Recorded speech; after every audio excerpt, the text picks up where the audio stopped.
तो सबसे पहले तो आप इसकी लुक चेक करें। माशाल्लाह माशाल्लाह बहुत ही नरम और फ्लफ़ी चॉकलेट केक बनकर तैयार हुआ है। अगर आप इसको एक बार ट्राई कर लेंगे ना तो इंशाल्लाह आप बाज़ार का केक तो बिल्कुल ही भूल जाएंगे और आप इसको हर बार घर में ही बनाना पसंद करेंगे। बिस्मिल्लाहिर्रहमानिर्रहीम। अस्सलाम वालेकुम। खुश रहें, आबाद रहें, जहाँ भी रहें हैप्पी रहें और हेल्दी रहें। मैं हूँ राबिया और वेलकम करती हूँ कुक एंड केयर में। तो केक बनाना तो बहुत ही आसान है, तो आपने बस करना ये है कि आपने वीडियो को एंड तक देखना है। अगर आपको मेरी वीडियो अच्छी लग रही है तो लाइक भी कर लें, शेयर भी कर लें और सब्सक्राइब ज़रूर किया करें। और बिल्कुल ऐसे नरम और फ्लफ़ी चॉकलेट केक बनकर तैयार होगा अगर आप मेरी वीडियो को पूरा देखेंगे इंशाल्लाह। सबसे पहले तो हम एक बाउल लेंगे, उसमें हमने 1 चम्मच ऑयल डालना है और इसको पूरे बाउल में ऑयल को फैला देना है ब्रश की मदद से या हाथों की मदद से। तो आपने बाउल के शक्ल पे बिल्कुल नहीं जाना, आपने सिर्फ़ और सिर्फ केक के इंग्रेडिएंट्स देखने हैं कि मैं केक किस तरह बना रही हूँ।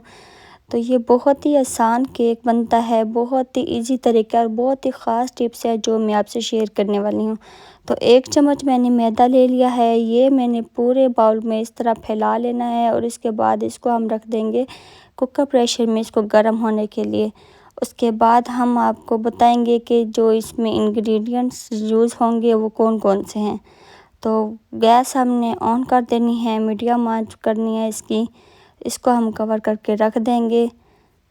तो यहाँ ज़रा ध्यान दीजिएगा क्योंकि ये बहुत ख़ास टिप्स हैं। तो यहाँ मैंने 1 कप मैदा लिया है और हाफ़ कप इसमें कोको पाउडर डालेंगे और 1 टीस्पून इसमें जाएगा बेकिंग पाउडर और हाफ़ टीस्पून इसमें डालेंगे बेकिंग सोडा। तो इन सब चीज़ों को हम स्ट्रेन कर लेंगे। तो स्ट्रेन करना बहुत ही ज़रूरी होता है, बगैर स्ट्रेन किए हम इन सब चीज़ों को बिल्कुल नहीं डालेंगे। और यहाँ पे बहुत सारे लोग गलती यही करते हैं कि इन सब चीज़ों को स्ट्रेन नहीं करते। तो हमने एक साथ इन सब चीज़ों को डालकर इनको स्ट्रेन कर लेना है, अलग-अलग भी नहीं, बिल्कुल एक साथ ही हम डालेंगे जैसे मैं डाल रही हूँ। और बहुत सी छोटी-छोटी टिप्स होते हैं जिन पे हम फोकस नहीं करते और हम कहते हैं कि हमारा केक बिल्कुल अच्छा नहीं बना।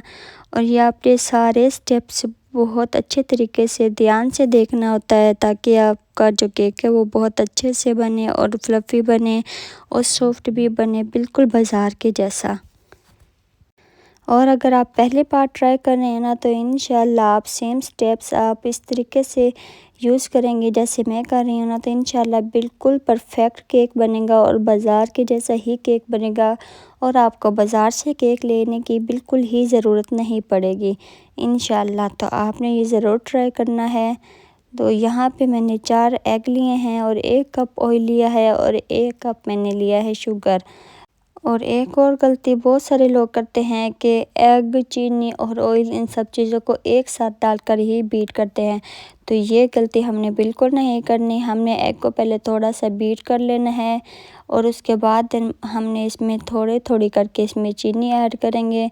तो चीनी पिसी हुई है तो वो सबसे बेस्ट है, अगर पिसी हुई नहीं है तो आप ऐसे भी डाल सकते हैं। तो आपको थोड़ा सा ज़्यादा मेहनत करनी पड़ेगी, इसको आपको थोड़ा सा ज़्यादा ही बीट करना पड़ेगा ताकि चीनी जो है वो अच्छी तरह से मेल्ट हो जाए। तो हमने साथ साथ इसको बीट को भी चलाते रहना है और चीनी भी डालते रहना है। तो हमने थोड़ी करके इसमें चीनी ऐड करेंगे ताकि जो चीनी है वो अच्छे से बीट हो जाए। तो हम एक साथ बिल्कुल नहीं डालेंगे, तो चीनी जैसे ही ख़त्म होएगी तो हम इसमें ऑयल भी सेम ऐसे ही डालेंगे जैसे हमने चीनी डाली थी। तो ऑयल को भी हमने थोड़ा डालते रहना है और साथ साथ बीट भी करते रहना है। अगर आपके पास इलेक्ट्रिक बीटर है तो वो सबसे बेस्ट है क्योंकि उससे बहुत ही जल्दी और कम टाइम में ये आपके जो एग है वो अच्छे से तैयार हो जाएगा और बिल्कुल क्रीम टेक्सचर इसको होना चाहिए। तो ऑयल भी डाल लिया है मैंने, इसमें अब हम डालेंगे हाफ़ टीस्पून वनीला। इससे जो एग की स्मेल है वो चली जाती है और अच्छा फ्लेवर आता है। तो आप देख सकते हैं कि बिल्कुल अच्छे से बीट हो चुका है। अब हम इसमें ऐड करेंगे थोड़ा करके मैदा। तो इसको भी हमने एक साथ बिल्कुल नहीं डाल लेना, इसको हम बिल्कुल थोड़ा करके ही डालेंगे और हमने एक साइड पे ही इस चम्मच को हिलाना है और बिल्कुल हल्के हाथों से चलाना है। इसको हम बैक नहीं घुमाएंगे, इससे जो आपका केक है वो स्पंजी नहीं बनेगा। एक साइड पे ही इसको घुमाना होता है। तो हल्के हाथों से इस तरह आप एक साइड से घुमाएंगे और बिल्कुल अच्छे से ये मिक्स हो जाएगा। तो आप देख सकते हैं कि ये बिल्कुल अच्छे से मिक्स हो गया है और मैं अब इसको एक साइड पे ही घुमा रही हूँ। और अगर हम इसको थोड़ा सा ज़्यादा मिक्स करेंगे ना तो ये केक बिल्कुल स्पंजी नहीं बनेगा। तो इस चीज़ का आपने बहुत ही ख्याल रखना है। तो ये बिल्कुल अच्छी तरह से ये रेडी हो चुका है।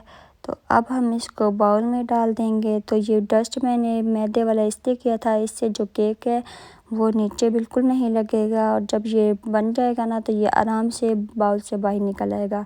हम नाइफ़ की मदद से इसको बाहर से थोड़ा थोड़ा से इसको हम सेपरेट करेंगे और ये बिल्कुल आराम से निकल आएगा। तो आपने ये वाला स्टेप ज़रूर करना है। तो कुकर प्रेशर को मैंने पहले से रख दिया था ताकि इसमें थोड़ी सी हीट आ जाए। अब हम इसको कवर करके 40 मिनट के लिए मीडियम आंच पे इसको कुक करेंगे। तो 40 मिनट के बाद चेक करेंगे तो ये देख सकते हैं नाइफ़ इसमें आराम से चली गई है। तो अल्हम्दुलिल्लाह हमारा चॉकलेट फ्लेवर मज़ेदार केक, स्पंजी केक रेडी हो चुका है। तो अब हम नाइफ़ की मदद से इसको साइडों से इसको अलग कर लेंगे। ये बहुत ही आराम से इसको हम निकाल सकते हैं, बिल्कुल भी मुश्किल नहीं होता, बहुत इजीली से हम इसको निकाल सकते हैं।